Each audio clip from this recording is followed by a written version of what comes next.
30 years ago, going into debt meant something. You took out a mortgage because you were buying a house, the largest purchase most people make in their entire lives. You signed the papers, you understood the gravity of it, and you spent 30 years paying it off. Debt was heavy. Debt meant something significant had happened. 15 years ago, the bar had moved a little. You financed a car. Still a major purchase. Still a multi-year commitment. Still an asset with at least some practical justification for the borrowing. Today, you can finance a pizza, not a metaphor. A literal Tuesday night pizza on Uber Eats can be split into 4 easy payments through a buy now, pay later provider. A sweater, a candle, a $32 dinner you'll have forgotten by Thursday. A blender, a pair of socks, and I'm not being dramatic. I've seen the checkout screens. The financial industry has taken the concept of debt, which used to be reserved for the largest, most consequential purchases of a human life, and attached it to literally everything you might impulsively purchase at 11 at night when your judgment is at its daily low point. And they are doing this with a straight face, in cheerful fonts, with pastel colors, with a progress bar that shows you how close you are to your next payment. We have arrived at a very strange place. The services doing this have names you recognize: Klarna, Afterpay, Affirm. A few others that launched in the last couple of years because the first few were making so much money that it attracted competition. They are embedded in the checkout flow of thousands of retailers, online and increasingly in physical stores, and their pitch is consistent and simple. 0% interest, split into 4 payments. No credit check in most cases. Easy, fast, frictionless. They describe it as smart cash flow management. They describe it as giving you flexibility. The implicit message is that this is a sophisticated financial tool used by savvy consumers who understand how to optimize their spending. It is not a financial tool. It is a behavioral manipulation tool. The 0% is real, technically. No interest charges, no hidden rate buried in the fine print in the traditional sense. But the absence of interest charges does not make something free, and it certainly doesn't make it smart. What these services are actually selling, what they have spent enormous amounts of money researching, testing, and perfecting, is the removal of the psychological resistance that normally stands between you and an impulsive purchase you don't actually need. The interest rate was never the point. Your behavior was always the point. There is a well-documented concept in behavioral economics called the pain of paying. When you hand over physical cash for a purchase, your brain registers the transaction as a loss. Not abstractly, neurologically. The same regions that process physical discomfort show measurable activity when you spend money in a tangible, immediate way. It hurts slightly. That mild hurt is a feature, not a bug. It is your brain's built-in mechanism for evaluating whether a purchase is worth what it costs. Cash hurts the most. You feel every dollar leaving. Credit cards hurt less. The transaction is abstract, the consequence is delayed, and the total cost is something you'll deal with at the end of the month. Studies consistently show people spend more with credit cards than with cash, somewhere between 15 and 20% more on average, precisely because the friction is lower. Buy now, pay later is a further step in the same direction. By the time you're at checkout, the $100 purchase has been transformed. It's not $100 anymore. It's $25 today. That's the number your brain evaluates. That's the number that gets compared to the desire for the thing. And $25 almost never loses that fight. The actual cost of the item has not changed. The psychological weight of paying for it has been reduced by 75% through a simple arithmetic trick. Your brain is not irrational for responding this way. It's working exactly as designed. The BNPL company simply spent millions of dollars in user research, figuring out how to work with your brain's existing architecture rather than against it. They have effectively anesthetized the natural, protective friction of spending money. What got removed wasn't an inconvenience. What got removed was your financial immune system. Here's how the actual damage happens. Because it's not dramatic. It doesn't arrive as one catastrophic decision. It accumulates in the most mundane, barely noticeable way possible. You use Klarna for a clothing purchase. Fine, you needed the clothes, the payments are small, no big deal. A few weeks later, you use Afterpay for something else. A home item, a gift, something that seemed reasonable in the moment. Then Affirm at a different retailer because the option was right there at checkout, and the thing was on sale, and the payments were only $18 every 2 weeks. None of these decisions felt significant. Each one was individually defensible. The monthly payment was small. The interest was zero. You were being smart about your cash flow. And then payday arrives. Before you've bought a single thing this month, before you've eaten or filled your tank or paid a bill, your account is already being debited. $15 to Klarna on the 3rd, $22 to Afterpay on the 7th, $18 to Affirm on the 10th, $31 to Klarna again, a different purchase, a different installment plan, on the 14th. A payment to Afterpay for the thing you bought 2 months ago that you've mostly forgotten about. The thing you bought in November that still has 2 installments left. Your paycheck has been claimed before you received it. Not by one creditor with a clear balance you can see and address. By a distributed network of micro-obligations spread across multiple platforms, on slightly different schedules, attached to purchases you made over the past several months at varying levels of enthusiasm and need. You are not managing your cash flow. You are constantly paying for your past while having less and less available to fund your present, and nothing left over for your future. The payments are small. That's the whole design. Small enough to approve without thinking. Small enough to forget you have them. Numerous enough, collectively, to hollow out a paycheck before you've made a single conscious decision about how to spend it.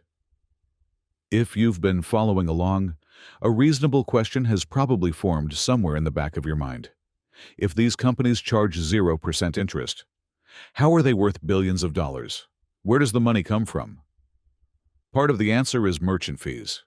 Every time you use a BNPL service at checkout, the retailer pays the provider a percentage of the transaction, typically between 2 and 8%, which is notably higher than standard credit card processing fees.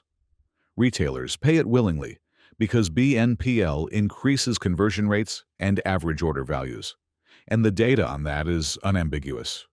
You buy more, and you buy more expensive things when the payment is split. The merchant pays for that privilege, but merchant fees alone don't build a $10 billion industry. The other part of the answer is considerably less flattering to the companies involved. Late fees. Here's the math they're running on you.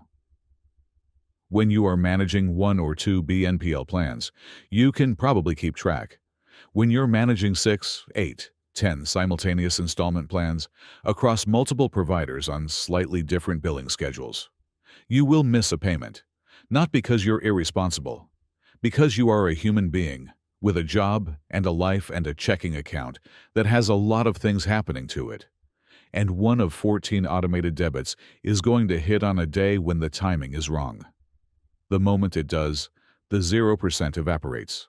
The late fees vary by provider, but they are structured as flat charges, typically between $7 and $15 per missed payment, which sounds modest until you calculate what that actually represents as an annualized interest rate. On a small installment balance, a single flat late fee can translate to an effective APR of 30, 40, sometimes over 100%. The free loan just became one of the most expensive financial products you've ever used, triggered by a single missed notification on a Tuesday. The business model is not built on the customers who pay on time. It's built on the statistical certainty that a predictable percentage won't. They know the number. They've modeled it. They price the product around it. The 0% interest rate is the front door. The late fee revenue is the room where the actual business happens. The marketing around buy now, pay later leans heavily on a specific comparison. These services position themselves as the friendly, modern, accessible alternative to credit cards. No revolving debt, no compounding interest, no predatory terms. Just a simple installment plan for people who want to be smart about how they spend. And a natural assumption follows from that framing. If I'm using this responsibly, paying on time, building a track record with a financial service, this must be helping my credit score, right? Wrong. Almost entirely wrong. And the asymmetry here is worth understanding clearly. The majority of buy now, pay later providers do not report your on-time payments to the major credit bureaus. Not Equifax. Not Experian. Not TransUnion. The months of timely, responsible installment payments you make. The behavior that would build your credit profile if you were doing it with a credit card or a personal loan are invisible to the credit reporting system. You get zero recognition, zero upside. The responsible behavior disappears into a void. But if you miss payments, if your account goes delinquent, if the provider sends your balance to a collections agency, that absolutely gets reported. That lands on your credit report with full force and stays there, affecting your ability to rent an apartment, finance a car, or qualify for a mortgage for years. You are taking on all of the downside exposure of a debt product with none of the credit-building upside. The arrangement is structured so that your good behavior is invisible and your mistakes are permanent. That is not a consumer-friendly alternative to credit cards. That is a worse version of credit cards with cheerful branding. Here's the hardest truth in this entire video. And I want to say it as plainly as possible, without softening it, because it's the thing the entire buy now, pay later industry is specifically designed to prevent you from confronting. We used to have a simple, functional definition of affordability. If the item costs $60 and you have $60, you can afford it. If you don't have $60, you cannot afford it. That definition was not sophisticated. It didn't require a financial advisor. It was just math. And it worked as a basic filter between wants and genuine capacity. Buy now, pay later has replaced that definition with a different one. If the item costs $60 and you have $15, you can afford the first payment, which the industry translates, in its checkout flow and its marketing language, into you being able to afford the item. You cannot afford the item. This sounds obvious when stated directly. It feels obvious. And yet the entire infrastructure of the BNPL checkout experience is engineered to make it feel not just affordable, but responsible. A smart, modern, financially aware way to manage your cash flow. The progress bar. The clean interface. The language of empowerment and flexibility wrapped around what is, at its core, a $60 purchase made by someone with $15. The reason this matters beyond the individual transaction is what it does to your understanding of your own financial baseline. If you consistently use BNPL to bridge the gap between what you want and what you actually have, you never feel the gap. You never sit with the discomfort of, I can't afford this right now, long enough to ask why, or to do anything about it. The gap gets papered over, installment by installment, and the underlying financial reality stays invisible. You cannot fix a problem you've been given a tool to avoid feeling. And that, not the late fees, not the credit score asymmetry, not even the death by 1,000 micropayments, is the deepest damage the buy now, pay later industry does to the people using it most heavily. So let's talk about how you actually get out of this. Because the damage the buy now, pay later industry does is behavioral at its core. It rewired the way you experience spending. And the repair has to be behavioral too. You cannot think your way out of a conditioned response. You have to retrain the response itself. The prescription is a 30-day detox. And I want to be specific about what that means in practice, because vague financial advice is one of my least favorite things. Delete the apps, not pause them, not log out, delete them. Klarna, Afterpay, Affirm, all of it. Remove the saved payment methods from the retailers where you use them most frequently. If your phone has Apple Pay or Google Pay set up for frictionless, one-tap purchasing, unlink the cards. Make the act of spending require at least 3 steps instead of 1. The friction is the point. You are deliberately rebuilding the speed bump that the industry spent millions of dollars removing.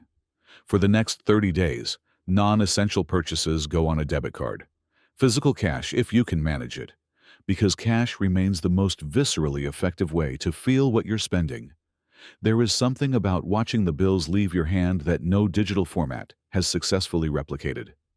The goal is to reintroduce your brain to the experience of paying the full amount for something in the moment you receive it, without the anesthetic of installment splitting. It will feel uncomfortable at first. That discomfort is not a problem. That discomfort is your financial immune system coming back online after an extended period of suppression. It is supposed to hurt a little. The mild sting of handing over $40 for something is the mechanism that causes you to ask whether the thing is worth $40. That question, worth $40, is one of the most valuable financial questions a person can ask regularly, and the BNPL industry has been systematically preventing you from asking it every time you checked out. 30 days. Delete the apps. Feel the total cost. Let the immune system recover. Now, let's talk about the specific vulnerability that buy now, pay later exploits most effectively. Because the detox handles the infrastructure, but the underlying behavior pattern has its own solution. Most BNPL purchases happen at night, specifically late at night, when your decision-making capacity is at its lowest, when the algorithm has been serving you targeted content about the exact product category you've been browsing, and when the artificial urgency built into retail, the countdown timer, the only two left, the sale ends tonight, is doing its most effective work on an exhausted brain. The defense mechanism is the 48-hour cart rule, and it is simple enough that it requires almost no willpower to implement, which is deliberate, because willpower is a depletable resource, and financial systems that depend entirely on it tend to fail. When you want to buy something non-essential, put it in the cart, leave it there, close the tab, set a phone reminder if you need to. Come back in 48 hours. Here's what happens in those 48 hours. The dopamine that made the purchase feel urgent fades. The algorithm stops showing you the product everywhere because you've moved on to other browsing. The artificial scarcity that felt so pressing at midnight feels considerably less pressing on Thursday afternoon when you're thinking clearly. The emotional charge around the purchase dissipates, and you're left with a much cleaner question. Do I actually want this thing? With no urgency and no dopamine attached to it. For the vast majority of impulse purchases, the answer, 48 hours later, is somewhere between not really and I forgot I even put that in the cart.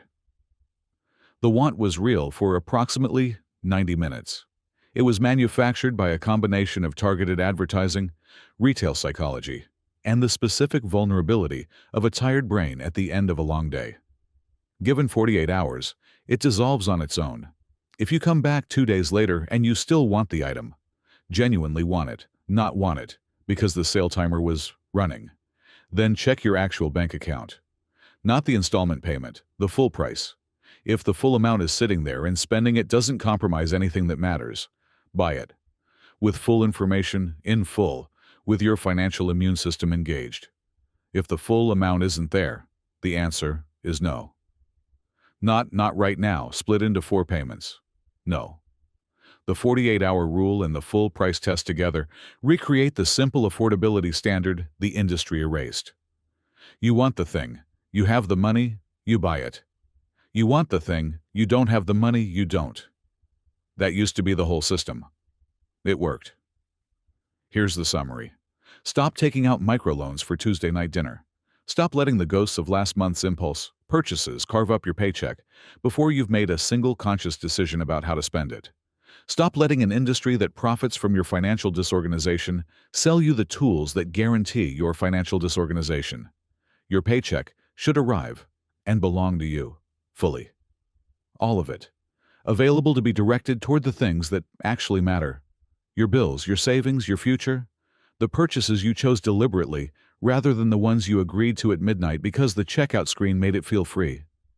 It was never free. You were always paying. They just arranged the payments so you wouldn't feel it until it was too late to change your mind. If this video made you delete a BNPL app today, even one, hit the like button before you go. That one click helps the algorithm show this to the next person who is 30 seconds away from financing a sweater in 4 easy payments and calling it smart financial planning. There are a lot of those people. They deserve the honest version of what they're actually agreeing to. If you're not subscribed yet, this is the channel where the honest version lives. No sponsors with a stake in your spending habits.